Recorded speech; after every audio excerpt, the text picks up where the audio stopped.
The human ships dropped out of hyperspace at the edge of the Kethran system, and what they saw was hell. The sky above the primary Kethran world was choked with Krillian warships. Orbital platforms that had once protected the planet were now rubble floating in space, burning with the cold fires of fusion explosions. The planet itself showed the scars of bombardment. Cities that had existed for thousands of years were reduced to ash and broken stone. Entire regions glowed with the heat of ongoing fires. Captain Nathan Brooks stood on the bridge of the destroyer, named the USS Cavalry, and felt the weight of what they were facing. The tactical display showed the Krillian fleet had overwhelming numerical superiority. More than 200 warships maintained orbit. Ground forces covered the planet in concentrations that made defense seem impossible. "Get me a live communication channel to the surface," Brooks ordered. "Anyone who can respond." There was silence. Then static. Then a voice cut through, distorted and barely comprehensible. A Kethran commander, speaking in hurried fragments of the trait language. "Help. We are requesting help. Our main defense line has collapsed. The Krillians have landed forces on all 7 continents. Civilian casualties are in the millions. Please, if anyone is receiving this, we are running out of time. This is Captain Nathan Brooks of the Earth Defense Force," Brooks transmitted. "We are here to help. Where are the active resistance positions?" The Kethran commander gave coordinates. Brooks and Torres studied them quickly.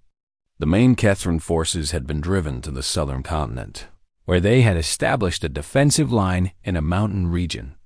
It was not much, but it was something. It was a place to start. "Get me a dropship with 200 soldiers ready for immediate deployment," Brooks said to Torres. "We are going down there." Torres did not hesitate. She knew the risks as well as Brooks did. Taking a dropship through an atmosphere with active enemy orbital superiority was suicide in conventional military thinking. But conventional military thinking did not apply. When you had no other options, the dropship descended through the chaos of the burning sky. Alarms screamed as Krillian fighter craft intercepted them. Torres flew with the kind of precision that made it look easy, but every movement was calculated. Every dodge a fraction of a second away from disaster. One of the escort fighters was hit and exploded in a bright flash of light. The second got away. Climbing back toward space, the dropship hit the ground hard, the impact throwing everyone forward despite the restraints. Brooks was on his feet before the dust settled, checking his weapons, his mind already focused on the situation ahead. The landing zone was a valley surrounded by jagged mountains. Kethran soldiers, their forms thin and graceful compared to human physiology, were dug in behind whatever fortifications they could construct. They looked thin, exhausted. Some had been injured. All of them had that hollow look of people who had been fighting for a long time without hope. A Kethran officer approached Brooks immediately. His name was Kexthar, and he moved with the careful steps of someone who had not slept in days. His eyes, when they focused on Brooks, showed a flicker of something that might have been hope. "You are human," Kexthar said. It was not a question. The legend spoke of such beings, powerful, resilient. "We are soldiers," Brooks said simply, "and we are here to fight. Show me your positions. Show me everything." Over the next 2 hours, Brooks and Torres studied the defensive situation. It was bad.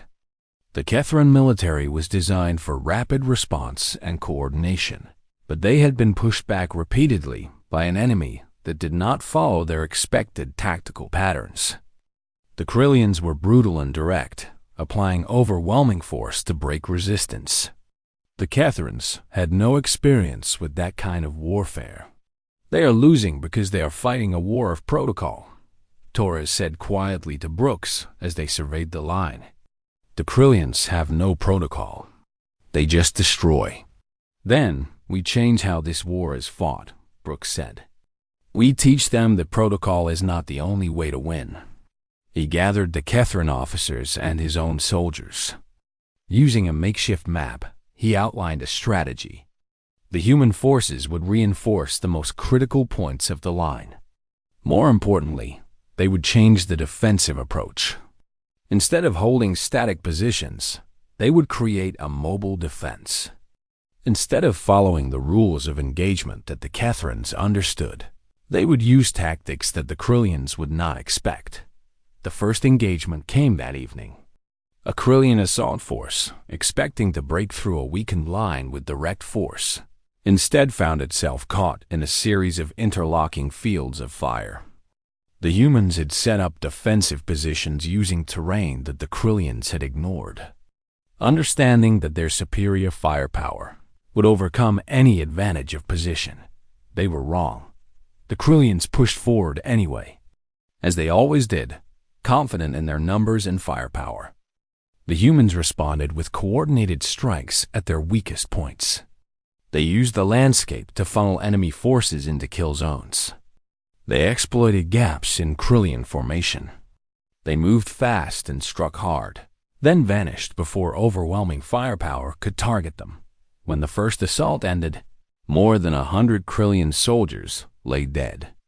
The attacking force retreated, regrouped, and came again.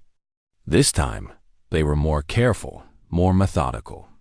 The humans responded by shifting their positions, by fighting the way predators fight, by targeting not the formation, but the leadership, killing commanders and creating confusion. By the time the sun rose on that first day of human presence on Kethran soil, something had shifted. The Krillians had expected to crush their enemies through superior force. Instead, they had found an enemy that adapted, that learned, that struck back with efficiency and purpose. Around the defensive line, the Kethran soldiers watched the humans fight. They watched a species they had only read about in legends show them what it meant to fight without hope of victory, simply because the fight had to be fought. They watched humans, despite being outnumbered, despite facing orbital superiority and superior numbers on the ground, stand and fight like they believed they could actually win. By nightfall, the first rumors started spreading through the Kethran forces. The humans did not retreat. The humans did not show fear. The humans treated each casualty as a motivation to fight harder, not as a sign that the cause was lost. Word reached Vex Thrall in his command center, a general who had conquered 7 systems.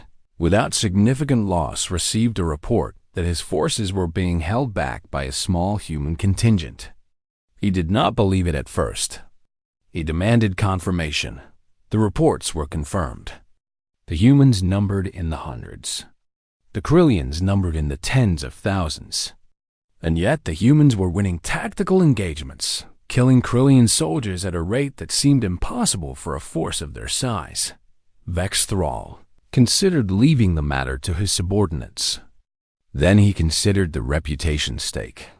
A general could not have his forces stalled by a minor power.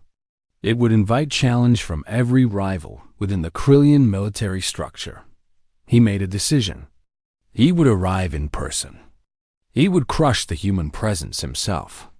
He would make an example of them that would resonate through the galaxy. The next day, word arrived through the Kethran communication network that Vex Thrall himself was coming. He was bringing his personal guard, 5,000 elite troops, and enough firepower to level mountains. Brooks received the news and nodded. He turned to Torres and said, "Then we are about to find out what humans are really made of." Torres smiled. It was not a happy expression. It was the smile of a soldier who understood that the real war was about to begin. The distress signal came through at 0300 hours, cutting through the static of deep space like a knife. Captain Nathan Brooks was still in his sleep quarters when the alarm sounded. He woke to the red emergency lights flashing across his ceiling, his heart already racing before his eyes opened. The Kepler station orbited at the edge of the known galaxy, a lonely outpost where humanity watched the stars and waited for contact. Brooks had been stationed here for 3 years, and in that time, he had seen the peace of the galactic community turn fragile. The Kethran Dominion and their allies had kept the peace through trade and diplomacy. They were gentle species, nothing like the warrior races that mythology spoke of. They believed in negotiation, in reason, in the power of words over weapons. But the signal that came that night was not a message of peace. Brooks dressed quickly and made his way through the station's corridors. The metal walls hummed with electricity. Officers moved with purpose, their faces tight with concentration. He reached the communications center to find it alive with activity. Commander Bennett stood at the central console, his face lit by the glow of multiple screens. "What do we have?" Brooks asked, moving the stand beside him. Bennett did not look away from the screens. "A distress call from the Kethran system. It came in fragmentary, but the translation algorithms got most of it. The Krillian Collective is attacking. Full invasion. The Kethrans are falling back." Brooks felt something cold move through his chest.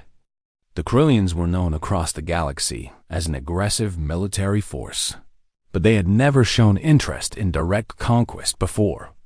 They were strong, yes, but the Galactic Council had treaties with them. There were agreements in place. How long ago? Brooks asked. The signal took 17 hours to reach us through the relay network. By now, the situation is likely much worse. Bennett finally turned to look at Brooks. "The Kethrans are calling for aid. They're asking if any warrior species in the galaxy can answer their call. They say they do not have much time." Brooks moved to the communication station. He pulled up the raw translation of the message. The words were desperate, urgent. A Kethran commander, identity unknown, spoke of orbital strikes destroying their defense platforms. Ground forces were being pushed back. Entire cities were being reduced to ash. They begged for help. They pleaded for any response. The message ended with static, then silence. "What has the council said?" Brooks asked. "They have been contacted," Bennett said. "Responses are coming in from member species. The Valorians have offered to send 2 patrol ships. The Zorians are proposing a diplomatic solution. The Stakari have expressed concern but nothing more. Most of the council sees this as a local conflict, something that can be resolved through negotiation. They do not want to risk their own forces." Brooks understood the logic. The galaxy was vast. Resources were limited. Every species had to protect its own interests first. But the Kethrans were not violent. They did not deserve to be abandoned. "We need to do something," Brooks said. His words came out harder than he intended. Bennett did not respond immediately. He turned back to the screens, watching the data scroll past. When he finally spoke, his voice was quiet. "I know, but sending our forces across that distance would leave the outer stations vulnerable. If we commit heavily to this engagement, we stretch thin. We risk our own people." "The Kethrans are risking everything," Brooks said. "They are being destroyed as we stand here talking about it. That signal could be days old. The situation could be critical right now, at this very moment." "I am aware of that, Captain," Bennett said. There was no anger in his voice, just the weight of command. "I am aware that we may be watching an entire civilization die. But I must consider the broader strategic situation. I must consider Earth's position in the galaxy. If I send our forces and they are destroyed, what does that do to humanity's standing? What message does that send?" Brooks understood the argument. He did not like it, but he understood it. Every leader faced these calculations. Every decision had consequences that rippled across years, decades, centuries.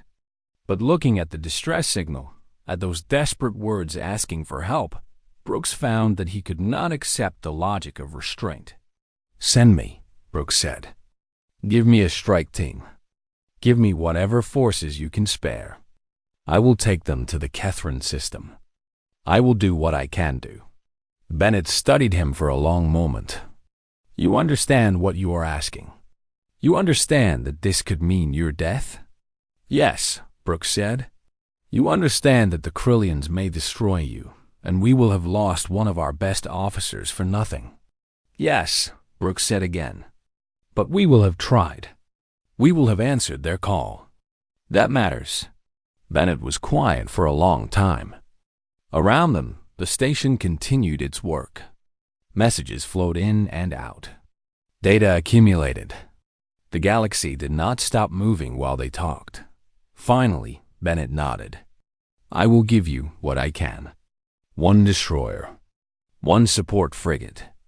Captain Elena Torres is currently docked at Base 7. She's the best pilot I have. If anyone can get you across that distance and into combat effectively, it will be her. You will have 200 soldiers, equipment for rapid deployment, and supplies for extended operations. After that, you will be on your own. I cannot commit more without leaving the station defenseless. That is enough, Brooks said. And he meant it. It was not an army, but it was something. It was an answer to the call. The next 6 hours were a blur of preparation. The strike team was assembled from the station's personnel. These were soldiers who had trained for combat in space, but few had actually seen real warfare.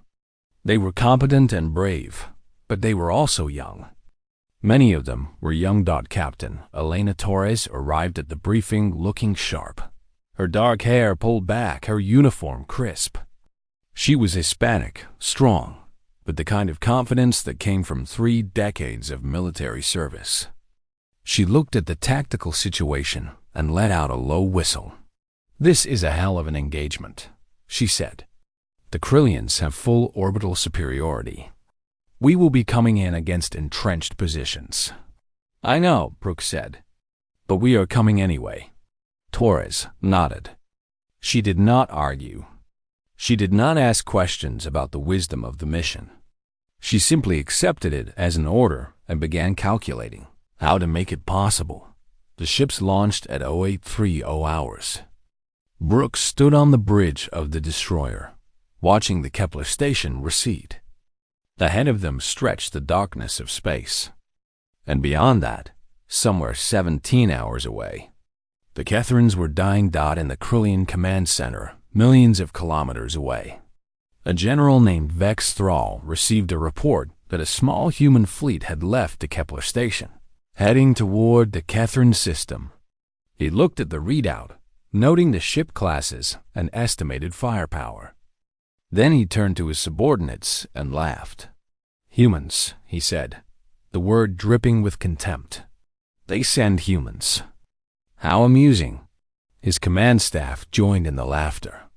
Humans were a young species, barely known across the galaxy. They had no military tradition worth mentioning. They came from a weak planet where the gravity was barely above safe levels. The idea that they might present any meaningful resistance was absurd. Vex Thrall returned his attention to the strategic overview of the Kethran system. The invasion was proceeding exactly as planned. Soon there would be nothing left to defend. And if the humans wanted to die with the Kethrans, well, that was their choice. The Kepler station watched them go. 2 small ships disappearing into the vastness of space, carrying humanity's answer to a desperate call. Behind them, Bennett stood at the observation window and wondered if he had just sent his best officer to his death. The assault came at dawn, and it came like an avalanche. Vex Thrall's forces hit the human and Kethran defensive line with overwhelming firepower. Artillery strikes lit up the sky. Orbital bombardment turned whole sections of the mountains into molten rock. The Krillians advanced in massive formations, expecting to simply erase the defensive positions through sheer force. They did not account for what humans do when cornered with no escape route. They did not understand that humans come from a world where survival requires you to fight what is stronger, faster, and more dangerous. They did not know that humans were evolved to overcome impossible odds. Captain Brooks stood in the command center, watching the battle unfold through tactical displays and through the windows overlooking the valley. He did not flinch when the explosions shook the mountains. He did not hesitate when reports came in of Krillian forces breaking through secondary lines. "Pull back the western flank," he ordered. "Draw them deeper into the valley. Torres, coordinate the dropships. I want strike patterns that will catch them in crossfire." The tactical retreat was not a panic, not a disorganized collapse. It was a deliberate movement designed to pull the Krillians forward, to spread them out, to separate their command structure from their main forces. The humans fought every meter of the way, but they gave ground when it made strategic sense. The Kethrans, watching this, learned something profound about warfare. Sometimes winning meant knowing when to step back. The Krillians, seeing the retreat, believed they were breaking the defensive line. They pressed forward, harder, faster, throwing more resources into the assault. Their formations became scattered. Their command structure became confused. They were so focused on the pursuit that they did not see the trap closing around them. When the human dropship struck, they came from 3 directions at once, targeting the gaps in the Krillian formation. The coordinated assault caught thousands of Krillian soldiers in the open, where their superior numbers meant nothing. In the valley, soldiers died by the hundreds. Officers screamed orders that no one could hear over the sound of explosions. Then the human soldiers counterattacked. They came out of the defensive positions they had abandoned, moving fast, striking from positions the Krillians had not defended. The Kethrans, gaining confidence from this reversal, charged forward with renewed determination. In the space of an hour, the assault that was supposed to human presence was turned into a rout. The Krillians fell back, regrouped, and came again. They were more careful this time, more methodical. But the humans had already learned the patterns of Krillian warfare. They had learned how to predict the attacks, how to position themselves to counter each new assault. Through the second day of fighting, a pattern emerged. The Krillians would attack with overwhelming force. The humans would give ground, set ambush, and counterattack at the moment of maximum Krillian vulnerability. Each cycle resulted in more Krillian casualties, and no forward progress stopped. By the 3rd day. Something remarkable happened. The Kethran soldiers began fighting with a kind of confidence they had not shown before. They had believed they were going to lose. They had watched their cities burn, their people die, their civilization crumble. But watching humans fight, watching humans refuse to break, changed something fundamental in them. Then came the crisis that would define the entire campaign. A sector of the defensive line collapsed. Not because of enemy pressure, but because a massive Krillian strike had targeted a refugee camp that lay behind the main defensive positions. Civilians, thousands of them, including children who had been evacuated from the burning cities, were suddenly in the direct line of advancing Krillian forces. The Krillians did not stop. They did not acknowledge the presence of non-combatants. In their military doctrine, civilians were irrelevant. They were targets to be eliminated along with everything else. Word reached Brooks in the command center. A young Kethran messenger, barely more than a child himself, brought the information. His face was pale, his voice shaking. "The civilian settlement is in the path of the main assault. There are soldiers there, but there are also families, children, thousands of them." The command center went silent. This was the moment that military commanders feared. The moment where tactical realities collided with moral choice. The moment where the decision you made would echo across the rest of your life. Brooks did not hesitate. "Get me every soldier we can spare," he said. "Elena, I need dropships. I need combat personnel. We are evacuating those civilians." Torres did not argue. She was already moving, coordinating with the dropship pilots, planning the operation. But Brooks could see the calculation in her eyes. They were committing forces to this evacuation. They were weakening their defensive line. They were accepting higher casualty rates for their own soldiers to protect people who were not their responsibility. But that was the thing about being human. The responsibility was automatic. If people needed help, you helped them. If children were in danger, you protected them. It was not a calculated choice. It was an instinct. The evacuation operation was chaos and coordination working together. Human soldiers, moving with the kind of precision that comes from hours of training and the kind of desperation that comes from understanding what is at stake, fought through the advancing Krillians. They reached the refugee camp, and Elena Torres personally led the first dropship down. The civilians were terrified. They did not understand why these alien soldiers, these humans who could barely be understood through translation, were risking their lives. They did not understand that it did not matter to humans whether you could understand their language or their culture. If you needed help, that was enough. The evacuation took 6 hours. 6 hours of constant combat, of human soldiers standing between the Krillians and terrified civilians. The Krillians kept pushing, kept trying to break through. And every time they did, the humans pushed back harder.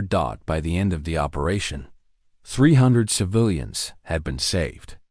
67 human soldiers had been killed. Another 120 were wounded. Brooks stood in the evacuation zone and looked at the faces of the children who had been brought to safety. And he knew the cost was worth it. The Krillians, watching this engagement, were confused. In their tactical doctrine, civilian evacuation made no sense. It diverted resources from military objectives. It demonstrated that the humans valued something other than military victory. To the Krillian command structure, it appeared as weakness, but to everyone else watching, it appeared as strength. Strength of a different kind than Krillian strength. The strength to protect the vulnerable. The strength to choose mercy when mercy meant paying a price in blood. Word of the evacuation spread through the Kethran forces. And more significantly, it spread through the civilian population. These humans were not conquerors. They were protectors. They were a species that, when given the choice between strategic advantage and saving lives, chose to save lives. Something shifted in the war that day. The Kethrans, who had been fighting for survival, started fighting for victory. The Krillians, confident in their superiority, started facing an opponent that they could not understand, could not predict, and could not break. Vex Thrall received reports of the evacuation and ordered an immediate investigation. He demanded to understand why human forces had diverted combat strength to save non-combatants. The answer, when it came, made no sense to him. They did it because that is what humans do, his officer explained. Vex Thrall did not respond. But he understood that he was facing an enemy that operated on principles he could not comprehend. And that, more than any superior technology or military strategy, was what made humans dangerous. The real war was about to begin. The Krillian supply depot was located 60 kilometers north of the main defensive line, buried deep in a canyon that made it difficult to attack from orbital positions. It was the heart of Vex Thrall's invasion operation. Everything the Krillians did on the planet depended on that depot. Ammunition, food, medical supplies, equipment repairs. Without it, the Krillian military machine would grind to a halt. Brooks and Torres studied the tactical display for hours. Destroying the depot would require taking massive risks. It meant committing their best soldiers to a deep penetration mission into enemy territory. It meant accepting casualties that would reduce their combat effectiveness at the main defensive line. It was also the only way to win. If we take that depot out, the Krillians lose the ability to sustain their assault, Torres said. They are not equipped for extended operations without supply lines. They will have to retreat or attempt a desperate final assault. And if we fail? Brooks asked. Then we lose our best soldiers for nothing, and the Krillians maintain their supply line and eventually crush us through attrition." Brooks looked at the tactical display. He thought about the Kethrans, who had trusted him to protect them. He thought about the civilians they had evacuated, who were now counting on the human military to save their world. He thought about every soldier in the defensive line, knowing that some of them would not survive the next week of fighting. The decision was obvious. The only decision possible. "Assemble Strike Team 1, Brooks said. "I want volunteers only. This is a dangerous mission, and everyone who goes on it needs to understand they might not come back. I want them to choose with full knowledge of the risks." When Brooks addressed the soldiers that evening, he did not promise them victory. He did not promise them safety. He did not try to manipulate them with rhetoric about heroism or glory. He simply told them the truth. "We need to destroy a supply depot. If we succeed, we win this war. If we fail, we die. Those are the choices. I am going to go. Captain Torres is going to go. If any of you want to come with us, we will be grateful. If you decide to stay, no one will judge you."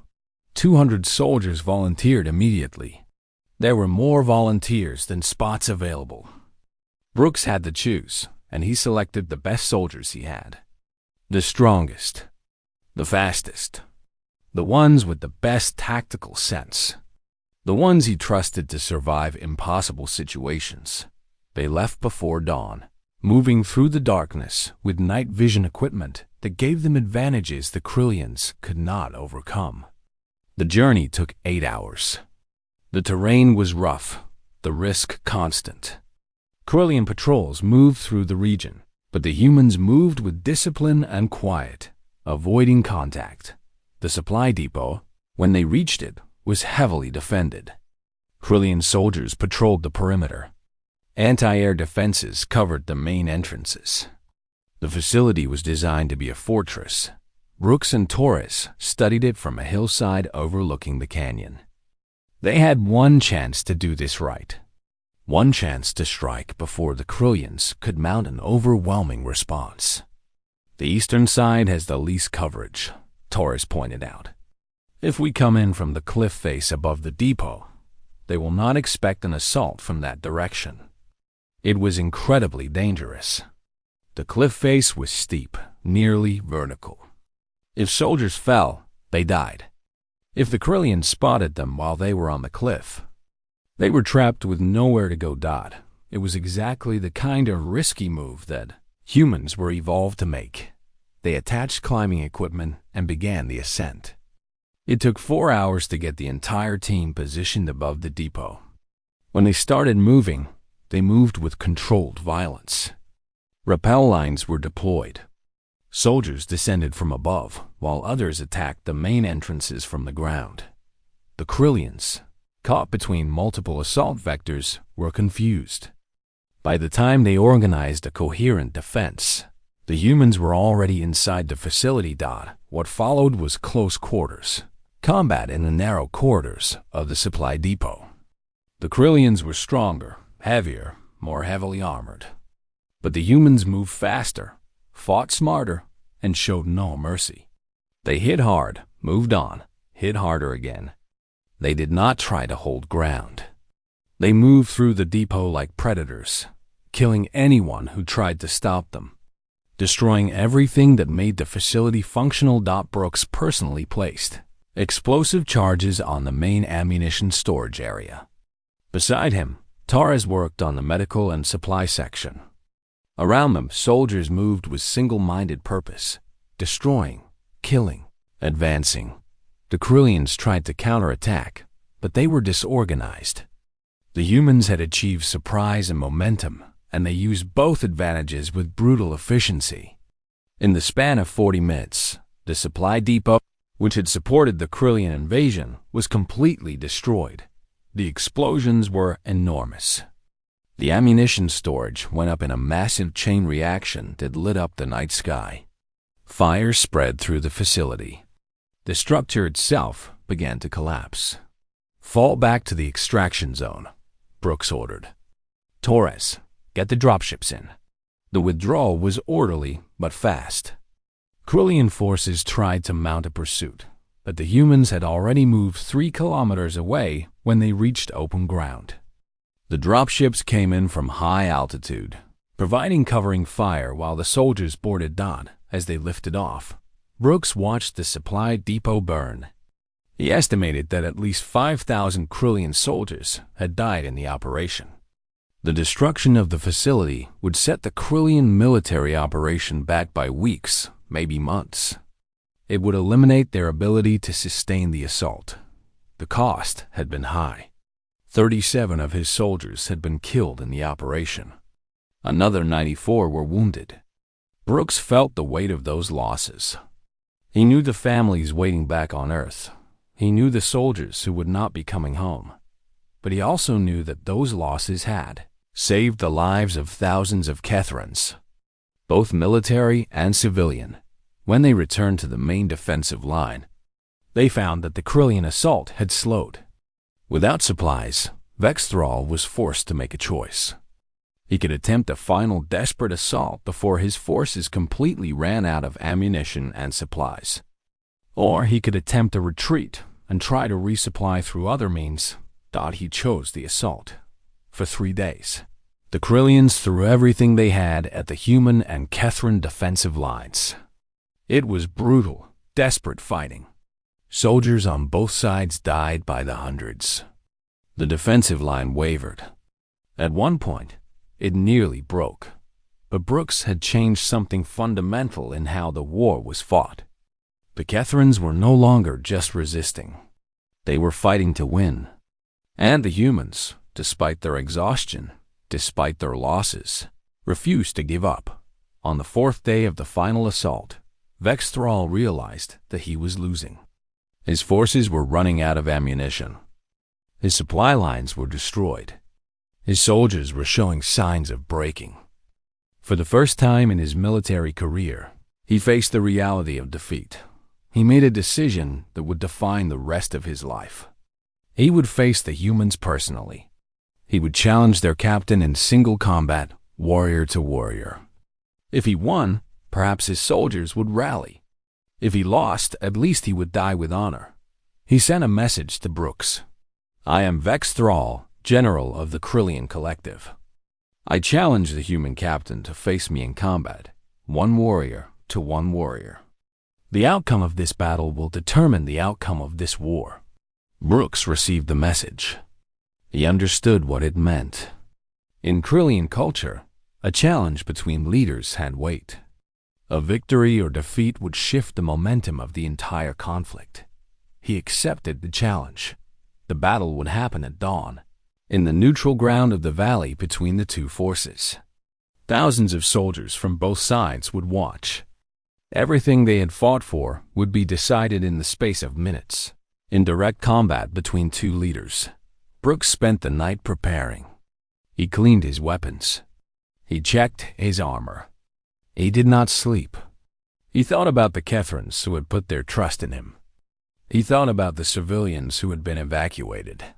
He thought about the soldiers who had followed him into impossible situations and died, protecting people they had never met. At dawn, he walked out into the valley. Vexthrall was already there, towering over Brooks, wearing armor that weighed as much as a human soldier. His weapons looked like they were designed for something larger, something more powerful than a human could possibly be. Brooks had a sword and his wits.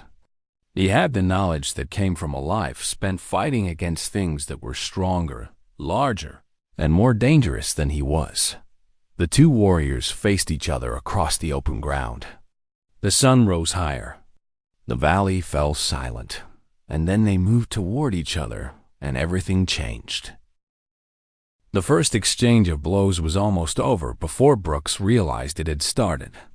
Vexthrall moved like a creature designed for war, every motion precise and powerful. His blade came down toward Brooks, with enough force to cut through armor plating. Brooks did not try to meet the blow with strength. He sidestepped, let the blade pass, and struck at the Krillian general's exposed shoulder joint. The hit connected, but it barely penetrated Vex Thrall's armor.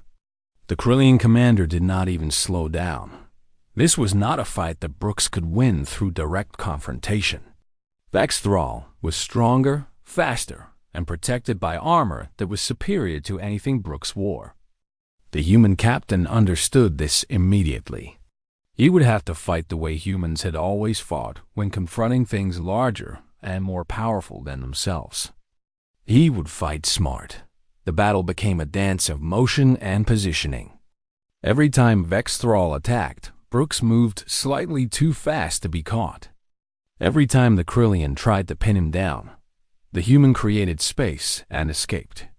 It was a strategy of exhaustion, of attrition, of making the bigger opponent expend energy without being able to land decisive blows. Around the valley, thousands of soldiers watched in silence. The Kethrans saw their human protector, fighting with a kind of skill that seemed to anticipate Vex Thrall's movements before they happened. The Krillians saw their general struggling against a smaller, weaker opponent who simply would not go down. As the minutes turned into an hour, Vex Thrall became increasingly frustrated. His attacks grew wilder, more desperate. He was tiring, and he knew it. A being who had never known defeat was beginning to understand what it felt like to be losing. Brooks, sensing the shift, began to change his tactics. He stopped simply defending. He started attacking, targeting the weak points he had found in Vex Thrall's armor. The gaps in his technique, the moments when the Krillian general was off balance. The Krillian commander received a cut across his chest, then another across his leg. Not wounds that would kill him, but wounds that showed that he could be hurt, that he was not invincible. Vex Thrall roared in anger and pain, and he launched a final desperate assault. He moved forward with everything he had, trying to overwhelm Brooks through sheer force of will and physical power. This was exactly what Brooks had been waiting for. When Vex Thrall committed fully to the attack, he left himself vulnerable. Brooks moved inside his guard, ducked under a killing blow that passed inches from his head, and drove his blade up toward the Krillian's neck. The blade found the gap between the armor plates. It went deep. Vex Thrall staggered backward, his hand going to his neck. He dropped his weapon. He fell to his knees. He tried to speak, but the wound prevented it. Nathan Brooks stood over the Krillian general he had just defeated. He raised his weapon. Every soldier watching believed what would happen next. The human captain would execute his defeated enemy. It was the logical conclusion to combat. But Brooks did something different. He lowered his weapon. He knelt beside Vex Thrall. And in the simple sign language that had developed between humans and Kethrans in the past days of fighting, he made the sign for peace. The Krillian general stared at him. In his dying moments, he was offered something he had never expected. Not conquest, not domination, not death administered by a victor to a defeated enemy, but acknowledgement, recognition that even in defeat, even in death, Vex Thrall was a warrior worthy of respect. The general's eyes closed. He died there in the valley, on the ground, defeated by a species that he had dismissed as nothing. The silence that followed was absolute. Then, from the Kethran positions, a sound began. It started small, almost tentative. A single warrior raising his voice. Then another. Then hundreds. Then thousands of Kethran soldiers roaring their approval. Their gratitude, their joy at survival. The Krillian forces, watching their leader fall, watching him defeated by a human they were supposed to destroy, began to break. Not in a single moment, but in the moments that followed. Unit after unit of Krillian soldiers began to pull back, to disengage, to realize that victory was no longer possible. Brooks stood in the valley, breathing heavily, covered in blood and sweat. Torres was beside him instantly, helping him back toward the human lines. "You defeated him," Torres said, her voice full of wonder. "We defeated them," Brooks corrected. "We all did, together." The retreat became a full retreat. Within hours, Krillian forces were pulling back from the Kethran world. Within days, they were withdrawing from the entire system. Within weeks, they were requesting peace negotiations. The war was over. In the aftermath, the Galactic Council convened. Species that had ignored the distress call from the Kethrans now wanted to understand what had happened. Reports came in from every faction. The humans had arrived with barely 200 soldiers. They had fought against hundreds of thousands of Krillians. They had destroyed a primary supply facility. They had defeated the most decorated Krillian general in living memory. And they had done it in a way that astonished everyone. They had chosen to protect the innocent, even at the cost of military advantage. They had fought with courage and intelligence. They had shown that a small force, acting with purpose and coordination, could overcome numerical superiority. Most importantly, they had shown that a species could be strong without being cruel, could be victorious without being conquerors. Captain Elena Torres was offered command of a galactic coalition fleet. She declined politely. Commander Nathan Brooks was offered a position on the council. He declined as well. Both of them explained their positions the same way. "Humanity came here because people called for help," Torres said to the assembled council. "We did not come for power or position. We came because there was a need, and we could meet that need. We will continue to be here for our Kethran friends, but we will not seek authority over others. That is not who we are." The Kethran government formally recognized Earth as a full partner in galactic affairs. They established permanent diplomatic relations. They invited the humans to stay, to help rebuild what the Krillians had destroyed. But more significantly, the message spread through the galaxy. A new species had arrived, one that could fight, one that would fight, one that would stand against threats no matter how overwhelming those threats appeared. But this species did not fight for conquest. They fought for protection. They fought to defend the weak. A legend of the Deathworlders was born in those weeks and months. Species across the galaxy began to understand that there was a world called Earth, a harsh and brutal place that had evolved a species capable of incredible things. Not conquest, not domination, but protection, sacrifice, the fierce determination to keep others safe. 6 months after the war ended, Nathan Brooks recorded a message to be sent back to Earth. He stood in the ruins of a Kethran city, looking out at the scars of war, and spoke into the communications device. "To the people of Earth," he said, "we have accomplished our mission. The Kethrans are safe. The threat has been eliminated. But more importantly, we have changed something. We have shown the galaxy what humanity truly is. We are not the strongest species. We are not the most advanced. We do not have the largest fleets or the most advanced weapons. But we are the species that will stand when others will not. We are the species that will sacrifice for those we do not know. We are the species that believes that life matters, that dignity matters, that even defeated enemies deserve respect. This is what makes us dangerous to those who would conquer. This is what makes us protectors to those who need protection." The SOS echoed through the stars, and we answered because that is who we are. That is what humans do. The message was recorded and sent across the vast distances of space toward Earth. It would arrive in 17 hours, carrying with it the story of humanity's first great victory. Not through the weapons they carried or the military strategy they employed, but through the fundamental nature of what they were not in the years that followed. The Kethrans built monuments to the humans who had died protecting them. They established schools where both species studied the history of the conflict together. They made sure that every Kethran child knew the names of the soldiers who had given their lives. But perhaps most importantly, they spread the word. To every species in the galaxy, they told the story. The story of a harsh world that produced creatures willing to fight against overwhelming odds. The story of a species that chose to protect rather than conquer. The story of humans answering an SOS, not to conquer the galaxy, but to defend those who could not defend themselves.